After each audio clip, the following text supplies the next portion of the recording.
Hi dears. അപ്പോൾ നാട്ടിലെ വ്ളോഗ്സൊന്നും ഞാൻ അപ്ലോഡ് ചെയ്തിട്ടില്ല. ഞാൻ കുറച്ച് വീഡിയോസൊക്കെ എടുത്തിട്ടുണ്ട്. ഇൻഷാ അല്ലാഹ് അപ്ലോഡ് ചെയ്യാം കേട്ടോ. അപ്പോൾ ഇന്ന് നമുക്ക് പെരിന്തൽമണ്ണ ഒരു നൈറ്റ് റൈഡിന് പോയാലോ. അപ്പോൾ ഞാൻ പറഞ്ഞിട്ടുണ്ടായിരുന്നു ഇക്കാൻ്റെ വീട് പെരിന്തൽമണ്ണ അങ്ങാടിപ്പുറത്താണ് കേട്ടോ, എൻ്റെ വീട് തിരൂരും. അപ്പോൾ ഇന്ന് ഞങ്ങൾ പെരിന്തൽമണ്ണ ഒരു നൈറ്റ് റൈഡിന് ഇറങ്ങിയതാണ്. അപ്പോൾ ഇക്കാൻ്റെ ബ്രദറിൻ്റെ വൈഫ്, എൻ്റെ സിസ്റ്റർ ഇൻ ലോ, അവളിവിടെ എല്ലായിടത്തും ഒരുവിധം എക്സ്പ്ലോർ ചെയ്ത ആളാണ്. അപ്പോൾ പെരിന്തൽമണ്ണ ഏറ്റവും നല്ല കുറേ സ്പോട്ടുകളൊക്കെ അവൾക്ക് ഇഷ്ടപ്പെട്ടതൊക്കെ നോക്കി വെച്ചിട്ട് ഞങ്ങൾ വെക്കേഷൻ വരുമ്പോൾ ഞങ്ങൾ അങ്ങോട്ട് അവർ കൊണ്ടുപോകാറുണ്ട് കേട്ടോ.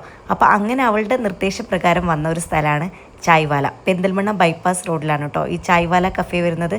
നല്ല ആംബിയൻസ് ഉള്ള, നൈറ്റിൽ നന്നായിട്ട് എൻജോയ് ചെയ്ത് വൈബായിട്ടൊക്കെ ഇരിക്കാൻ പറ്റിയ ഒരു അടിപൊളി കഫേ തന്നെയാണ് കേട്ടോ. നല്ല സ്പേഷ്യസ് ആയ, പക്ഷെ ഭയങ്കര തിരക്കൊക്കെ ഉണ്ട് കേട്ടോ. ഇപ്പം എല്ലാവരും നമ്മുടെ നാട്ടിൽ നൈറ്റ് ലൈഫാണ് കേട്ടോ എൻജോയ് ചെയ്യുന്നത്. എവിടെ പോയപ്പോഴും എനിക്ക് തിരക്ക് ഫീൽ ചെയ്തിട്ടുണ്ടായിരുന്നു. അപ്പോൾ നമ്മുടെ നാടൊക്കെ ഭയങ്കരമായിട്ട് മാറ്റം വന്നു. പ്രത്യേകിച്ച് പെരിന്തൽമണ്ണ ഞാൻ കല്യാണം കഴിച്ച് വന്നതും ഇപ്പോഴത്തെ അവസ്ഥ വെച്ച് നോക്കുമ്പോൾ ഭയങ്കരമായിട്ട് ചേഞ്ച് ആയിട്ടുണ്ട് കേട്ടോ. ഒരു മിനി ഗൾഫായിട്ട്, മിനി ദുബായ് ആയിട്ടുണ്ടെന്ന് എനിക്ക് തോന്നിയിട്ടുണ്ട്. കാരണം എല്ലാ വെക്കേഷൻ വരുമ്പോൾ ഇവിടെ എന്തെങ്കിലുമൊക്കെ ചേഞ്ച് ഉണ്ടായിട്ടുണ്ടാവും. അപ്പോൾ ഞങ്ങളിത് ഇവിടുത്തെ സ്പെഷ്യൽ ലോഡഡ് ഫ്രൈസ് കഴിക്കാനാണ് കേട്ടോ വന്നിട്ടുള്ളത്.